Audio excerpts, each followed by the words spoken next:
Монгол Улсын иргэний нисхийн системд агаарын хөлгийг харж удирдах боломж бүхий ажиглалтын системийг нэвтрүүлэх ажлын хүрээнд 2008 онд Төв аймгийн Алтанбулаг суманд Испани улсын Эндра компанийн радар станцыг худалдан авч суйрлуулан 2009 оноос ашиглаж эхэлсэн.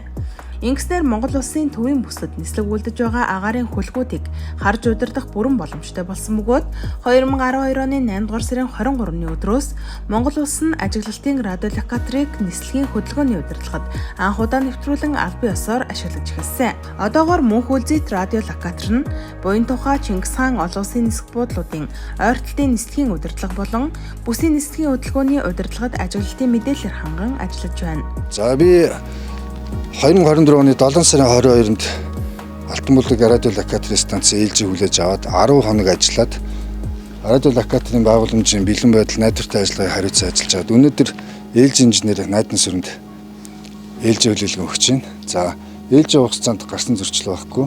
Ерөнхийдөө цаг агарын байдал бол салхитай, бороотой байсан. За бороо орсны дараа бол үргэлжин дээвэр дээр гарч дээвэр дээр тунсан ус бас дээврийн энэ харцаас 15 жил болсон болохоор засвар үйлчилгээ огт хийгдээгүй, капитал засвар ороогүй болохоор тааз руу бас тусаал борон тусаал оржинуудыг байнга шалгаж авч ирсэн. Тэгээд сая тэр шалгасан үйл ажиллагааныхаа хүрээнд яг энэ радомын доор нэг дугуй өрөөний тааз жоохон ороод байгааг ээж хүлээж авч байгаа инженертэй хэлсэн. Тухайн тохиолдлууд болохоор тасгийн ахлагчтай хэлээд энэ бороод тусаал орж байгаа энэ харцаасыг засварлах хэрэгцээт материалын захиалга өгсөн байж байгаа. За тэгээ манай радиолокаторын тасгийн ахлах инженер Зол хоёр маань хурж ирээд радиолокаторын үйл ажиллагааг бас ерөнхийд нь хянаад бид хоёрын ээлжийг хүлээлцүүлээ явж байгаа. За тэгээд ээлжийг хүлээж авлаа. Тань хөрөмжүүдийг сайхан гоё гэмтэл саадлага хүлээлгэж сонсгоодөө баярлалаа.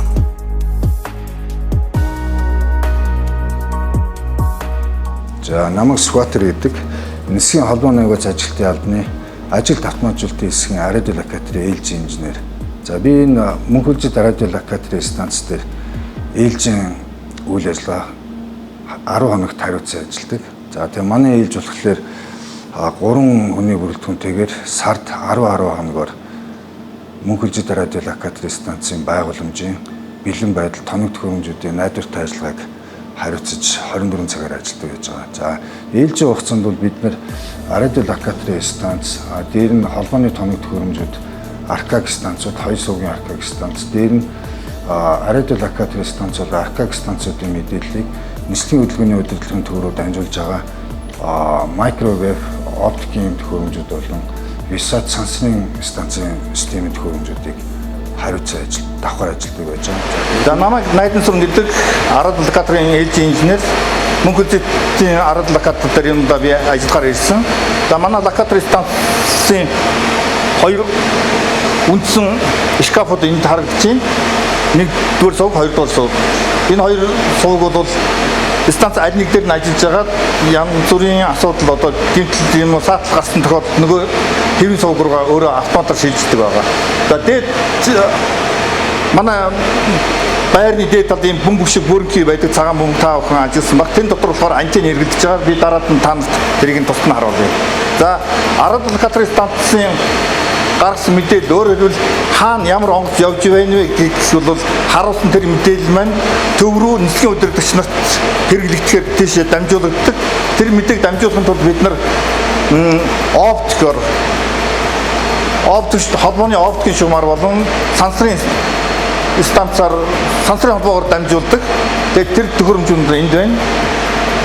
Тэгэхээр нэг мэдээлэл хоёр шугамар зэрэг дамжиж байгаа нь аль нэг мэдээлэл тасрах юм уу саатах үед бол нөгөө талын мэдээлэл тэр мэдээний саатлгүй тасралтгүй байдлыг л хангахад зориулагдсан байна.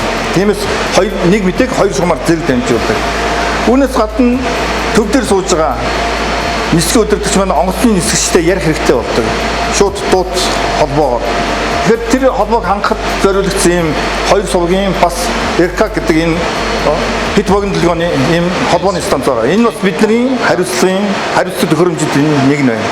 Тэгээд энэ мөнх үлзийт радиолокаторын станцын онцлог нь болохоор өнгөрөлтийг агарын үлгүүдийг илүүлэхээс гадна шинэ Чингис хаан улсын нисэх буудлын болон буян тухай олон улсын нис бодол ойртолтын нислэг хөдөлгөөний удирдлагад радио локаторын станцын мэдээллийг давхар дамжуулдгаараа бусад 6 радио локаторын станцаас арай жоохон онцлогтой. Дээр нь энд болохоор цахилгааны инженер ажилладаг. Тийм болохоор удирдлага хяналтын төв дээр ажиллаж байгаа цахилгааны 1648 утастай суудаг ахлах инженерүүдэд Мөнхөлжид радио локаторын станцын цахилгааны тэжээлийн хангалтын төхөөрөмжүүд, цахилгааны төхөөрөмжүүдийн бэлэн байдлын мэдээг бас өгч давхар хамт ажилладаг байж байгаа. За энэ радио локаторын станцын цахилгаан тэжээл нь болохоор 2 дизель генератор, бас дээр нь цуваа холбогдсон 2 UPS тасалбар тэжээлийн системтэй болохоор цахилгаан хангалтын хувьд бол найдвартай. Тэгээ станцууд нь болохоор радио локаторын станц дээр холбооны алкаг станц дээр үндсэн нөөцсөн тийм 2 станцтай. Аль нэг сувгийн гэмтгэд нөгөө сувгаараа бас шууд тасалдгүй найдвартай бэлэн байдлыг хангах тийм боломжтой ийм ажлын байр байж байгаа. За тэгээд энэ радио локаторын станц маань болохоор 2008 онд анх Монгол улсад суурилагдсан 3 радио локаторын станцын нэг нь байгаа. За тэгээд станцын маань хүчин чадал гэхлээр 420 км-ийн радиуст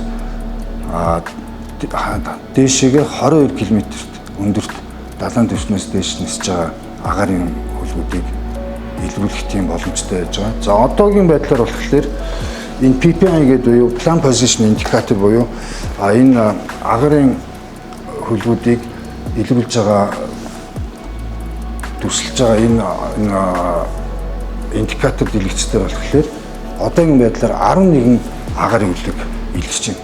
За тэгээд станц маань болохоор одоогийн байдлаар антеннууд болохоор 1-2 дугаар мотор хэвэн ажиллаж байгаа нь харагдж байна. За гарсан алдаа алга станц болохоор 1-р цугаар үндсэн энкодер нэг буюу антенны үндсгийн мэдээллийг өгч байгаа төхөөрөмж болохоор энкодер нэгээр 16384 импульс нүднгийн зүв аваад ажиллаж байгаа нь харагдж байна. За дээр нь радио локаторын станцын илрүүлсэн энэ эдгээр сая хэлсэн 11 агаар үйлгийн мэдээллийг дамжуулах VSAT болон microwave-ийн төхөөрөмжүүд хэвээ ажиллагаатай.